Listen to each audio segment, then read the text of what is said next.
Assessment of working capital requirement मतलब कि जो वर्किंग कैपिटल की रिक्वायरमेंट है, जब भी ये हमारा फाइनेंशियल प्लानिंग से रिलेटेड टॉपिक है। पिछली वीडियो में हमने फिक्स्ड कैपिटल रिक्वायरमेंट के बारे में पढ़ा था।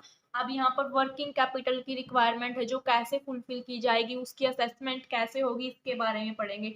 तो सबसे पहले तो कि वर्किंग कैपिटल होता क्या है। जो वर्किंग कैपिटल है यहाँ पर दो वे से एक्सप्लेन किया गया है। एक तो ये टोटल करंट एसेट्स को डिनोट करता है, और दूसरा excess of current assets over liabilities. जब भी करंट एसेट्स में से लाइबिलिटीज को माइनस कर दिया जाता है तो जो भी एक्सेस अमाउंट होगी वो क्या होगी, वर्किंग कैपिटल होगी। तो दो टाइप से इसको एक्सप्लेन किया गया है, टोटल ऑफ करंट एसेट्स और दूसरा करंट एसेट्स ओवर लाइबिलिटीज। तो अब जो ये करंट एसेट्स हैं इनके अंदर क्या क्या इंक्लूड किया जाएगा, जैसे कि कैश हो गया, स्टॉक, रिसीवेबल अमाउंट होगी, बिल्स की, जो भी डेटर्स हैं इनकी, तो एटसेट्रा। जो भी वर्किंग कैपिटल की रिक्वायरमेंट होती है बिजनेस के अंदर वो मेनली डे टू डे के एक्सपेंसेस को मीट करने के लिए होती है। जो डेली के खर्चे होते हैं छोटे छोटे उनको मीट आउट करने के लिए होती है।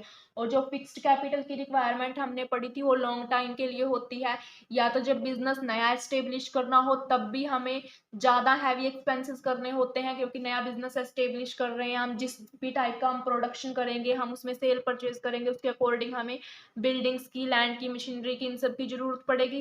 तो वो क्या थी, फिक्स्ड कैपिटल की रिक्वायरमेंट। ऐसे ही अगर हमें अपने बिजनेस में कुछ इनोवेशन करने हैं, पहले से एग्जिस्टिंग बिजनेस है उसको एक्सपेंड करना है, तो तब भी हमें फिक्स्ड कैपिटल की ज्यादा रिक्वायरमेंट होगी। बट जो वर्किंग कैपिटल की रिक्वायरमेंट है, चाहे नया बिजनेस हो, पुराना हो, किसी भी टाइप का बिजनेस हो, तो उसके लिए हर टाइम रहेगी वर्किंग कैपिटल की requirement day to day expenses को मीट आउट करने के लिए। तो जो भी करंट एसेट्स के अंदर इन्वेस्ट की जाएगी अमाउंट, किसी बिजनेस में करंट एसेट्स के अंदर जितनी भी अमाउंट इन्वेस्ट की जाएगी तो वो कई फैक्टर्स के ऊपर डिपेंड करेगी। सबसे पहला फैक्टर है nature and size of business. Business के साइज के ऊपर डिपेंड करेगी, बिजनेस के नेचर के ऊपर डिपेंड करेगी।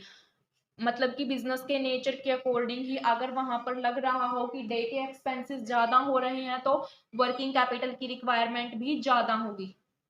नेक्स्ट इसका फैक्टर है जो ड्यूरेशन ऑफ प्रोडक्शन साइकिल। मतलब कि प्रोडक्शन साइकिल है किसी भी प्रोडक्ट को रॉ मटेरियल से फिनिश्ड गुड्स में चेंज करने के लिए या फिर उसको फाइनल कंज्यूमर तक पहुंचाने के लिए जितने भी स्टेप्स उस ऑर्गेनाइजेशन के द्वारा फॉलो किए जाते हैं, तो उनके अलग अलग स्टेप्स को फॉलो करते टाइम बहुत सारे एक्सपेंसेस होते हैं। कई हैवी एक्सपेंसेस होते हैं और कई छोटे छोटे एक्सपेंसेस होते हैं, तो उनके लिए भी वर्किंग कैपिटल की जरूरत होती है। तो ये भी यहाँ पर डिपेंड करता है कि उसके में कितनी ड्यूरेशन लगती है प्रोडक्शन साइकिल में।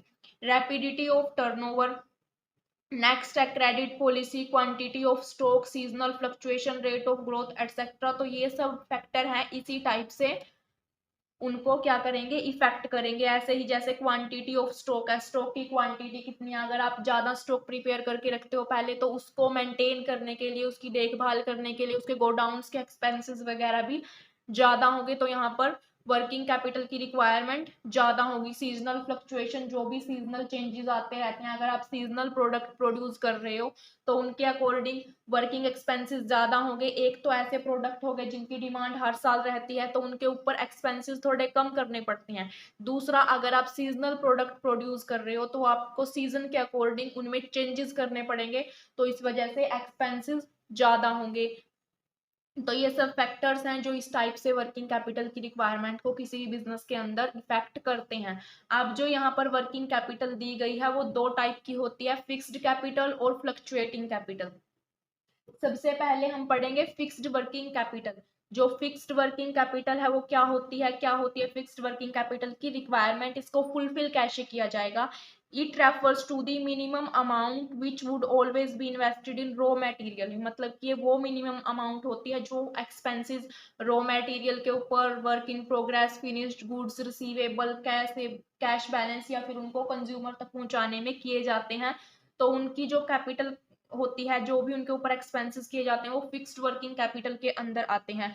जो भी ये अमाउंट होगी इसकी रिक्वायरमेंट कॉन्टिन्यूसली पूरे ईयर में रहेगी, थ्रू आउट द ईयर रहेगी, क्योंकि जो भी हम बिजनेस एक्टिविटीज का लेवल है उसको मेंटेन करने के लिए वर्किंग कैपिटल की हमें रिक्वायरमेंट होती है। तो इसलिए इसे फिक्स्ड कैपिटल बोला गया है, क्योंकि इसकी जो रिक्वायरमेंट है वो continuously through out the year रहेगी और ये एक एसेंशियल कैपिटल बोल सकते हैं, हम इसे एसेंशियल रिक्वायरमेंट बोल सकते हैं बिजनेस के लिए।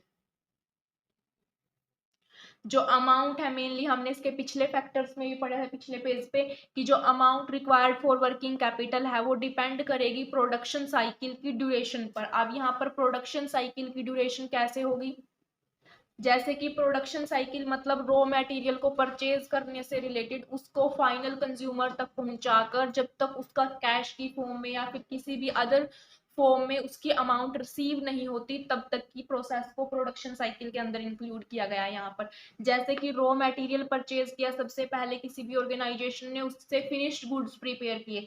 अब यहाँ पर इसको प्रिपेयर करने में जो भी उनकी हैवी कॉस्ट आई है उसको छोड़कर जो लेबर और अदर एक्सपेंसेस हैं, मतलब कि जो छोटे छोटे खर्चे आए हैं, उनके अंदर जो भी रिक्वायरमेंट है वो आ गई फिक्स्ड कैपिटल के अंदर। अब फिनिश्ड गुड्स से डेटर कैसे बने, जब भी फिनिश्ड गुड्स को सेल किया गया तो यहाँ पर उन्होंने हो सकता है कैश में पेमेंट ना की हो, क्रेडिट सेल की हो, तो वहां पर जो भी डेटर बने उनको सेल करते टाइम वहां पर जो एक्सपेंसेस आए, फिर जब डेटर्स ने कैश की फॉर्म में अमाउंट को पे किया तो वहां पर कुछ एक्सपेंसेस हुए होंगे, और कैश से रॉ मटेरियल जब दोबारा परचेज किया गया बिजनेस के लिए तो यहाँ पर बहुत सारे एक्सपेंसेस होते हैं।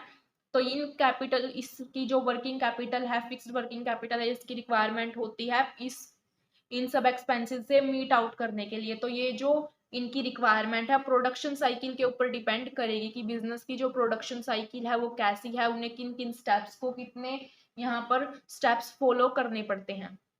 जैसे कि अगर प्रोडक्शन साइकिल है जो बिजनेस की वो लॉन्गर होगी, जितनी ज्यादा लंबी होगी तो उसे वर्किंग कैपिटल की उतनी ही ज्यादा रिक्वायरमेंट होगी। जैसे कि यहाँ पर कुछ स्टेप्स दिए गए थे, रॉ मटेरियल से फिनिश्ड, फिर डेटर, फिर कैश, फिर दोबारा रॉ मटेरियल पे आ गए थे। तो यहाँ पर अगर इसके अंदर एक दो स्टेप्स और इंक्लूड कर दिए जाएं तो इसकी क्या जो प्रोडक्शन साइकिल है वो और ज्यादा लार्ज हो जाएगी और वर्किंग कैपिटल की रिक्वायरमेंट इंक्रीज हो जाएगी। इसी तरह से अगर प्रोडक्शन साइकिल है वो स्मॉलर होगी तो वहां पर फिक्स्ड वर्किंग कैपिटल की जो रिक्वायरमेंट है वो भी कम होगी।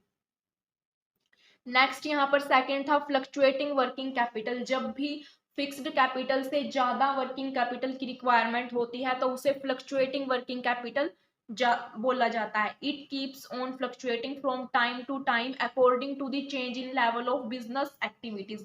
तो फ्लक्चुएटिंग कैपिटल की रिक्वायरमेंट क्यों होती है, पिछले में हमने फिक्स्ड कैपिटल की तो पढ़ लिया कि प्रोडक्शन साइकिल के ऊपर कई फैक्टर्स के ऊपर डिपेंड करती है फिक्स्ड कैपिटल, और इसकी requirement through out the year बनी रहती है फिक्स्ड की। बट फ्लक्चुएटिंग क्यों बोला गया है इसको, जब भी कई बार बीच में फिक्स्ड कैपिटल से ज्यादा कैपिटल की रिक्वायरमेंट हो जाए वर्किंग कैपिटल की तो उसे फ्लक्चुएटिंग कैपिटल बोला जाता है। और इसके जो मेन फैक्टर हैं वो क्या है, जैसे कि बिजनेस एक्टिविटीज के जो लेवल है उनका चेंज हो जाना। एग्जांपल है during peak season, peak season में फ्लक्चुएटिंग कैपिटल की रिक्वायरमेंट ज्यादा होगी due to intensive sale, more funds are blocked in stock and debtors.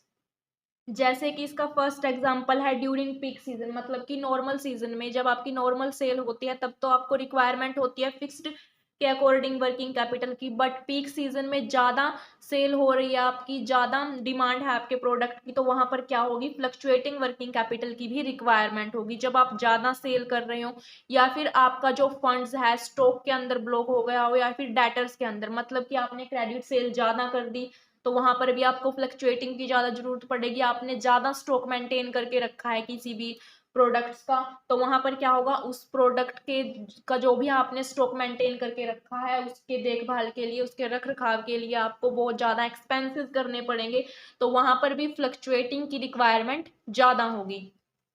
अब next estimation of total amount of working capital. तो पहले हमने फिक्स्ड और फ्लक्चुएटिंग वर्किंग कैपिटल पढ़े, अब यहाँ पर हम मेनली वर्किंग कैपिटल की जो टोटल अमाउंट है उसका एस्टिमेशन कैसे लगेगा ये देखेंगे। Total amount can be estimated by estimating the need of working capital for the following.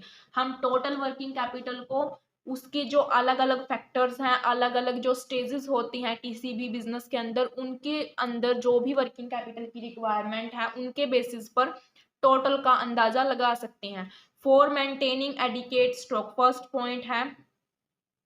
तो अब इस फर्स्ट पॉइंट में ये बात है कि हमें मिनिमम स्टॉक मेंटेन करके रखना पड़ता है हर एक प्रोडक्ट्स का, जैसे कि रॉ मटेरियल का, फिनिश्ड गुड्स का, वर्क इन प्रोडक्ट प्रोग्रेस का। मतलब जब भी डिमांड हो हम डायरेक्ट उनकी सप्लाई कर सकें, तो इसके लिए हमें मिनिमम स्टॉक मेंटेन करके रखना पड़ता है। तो इसके लिए हमें वर्किंग कैपिटल की रिक्वायरमेंट होती है। फॉर रिसीवेबल्स, रिसीवेबल के लिए मतलब कि फिनिश गुड्स हमने या तो कैश में सेल किया हो या फिर क्रेडिट में सेल किया हो, इसके लिए भी वर्किंग कैपिटल की रिक्वायरमेंट होगी। तो जब भी हम क्रेडिट में सेल करते हैं कुछ भी, तो वहां पर हमारी अमाउंट है वहां पर ब्लॉक हो जाती है एक तरीके से, जब तक वहां से कैश रियलाइज नहीं होता। तो इससे हमारे वर्किंग एक्सपेंसेस जो वर्किंग कैपिटल की रिक्वायरमेंट है वो बढ़ जाते हैं। नेक्स्ट थर्ड पॉइंट है डे टू डे के एक्सपेंसेस को मीट आउट करने के लिए a firm has to carry some minimum cash balance to make payment for wages, salaries and other expenses। तो इनकी requirement through out the year रहेगी। Wages workers की salary और कुछ अदर एक्सपेंसेस होते हैं, इनके लिए उन्हें मिनिमम कैश मेंटेन करके रखना पड़ता है। A proper cash balance is also maintain to avail of cash discount facility offered by the supplier. कई बार सप्लायर के द्वारा क्या किया जाता है, कैश डिस्काउंट की फैसिलिटी ऑफर कर दी जाती है। तो उस फैसिलिटी को अवेल करने के लिए, उसको लेने के लिए तो उन्हें प्रॉपर कैश बैलेंस मेंटेन करके रखना पड़ता है। अब यहाँ पर कैश डिस्काउंट फैसिलिटी का मतलब क्या है, कई बार सप्लायर क्या करते हैं, ये ऑफर देते हैं कि अगर आप तुरंत प्रोडक्ट को परचेज कर रहे हो, कुछ को किसी को भी जैसे रॉ मटेरियल परचेज करना है हमें ऑर्गेनाइजेशन के लिए, तो सप्लायर क्या करते हैं, ऑफर देते हैं कि अगर आप इनकी अमाउंट को कैश में पे कर देते हो तो हम आपको डिस्काउंट देंगे। तो इस वजह से उन्हें टोटल सारी डिस्काउंट को लेने के लिए कैश बैलेंस रखना पड़ता है, ताकि वो उनकी कैश में पेमेंट कर सकें और डिस्काउंट ले सकें।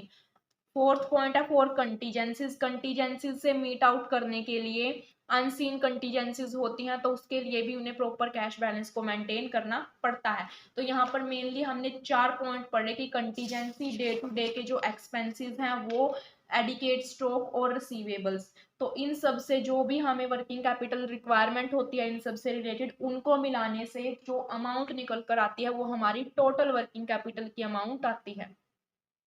तो यहाँ पर हमारा इस वीडियो में वर्किंग कैपिटल की रिक्वायरमेंट से रिलेटेड टॉपिक था, ये भी कंप्लीट हो गया। पिछली में हमने क्या पढ़ा था, फिक्स्ड कैपिटल की रिक्वायरमेंट पढ़ा था। ये जो टॉपिक है मेनली किसके दो हेड हैं, ये फाइनेंशियल नीड्स ऑफ बिजनेस या फिर असेसिंग फंड्स रिक्वायरमेंट।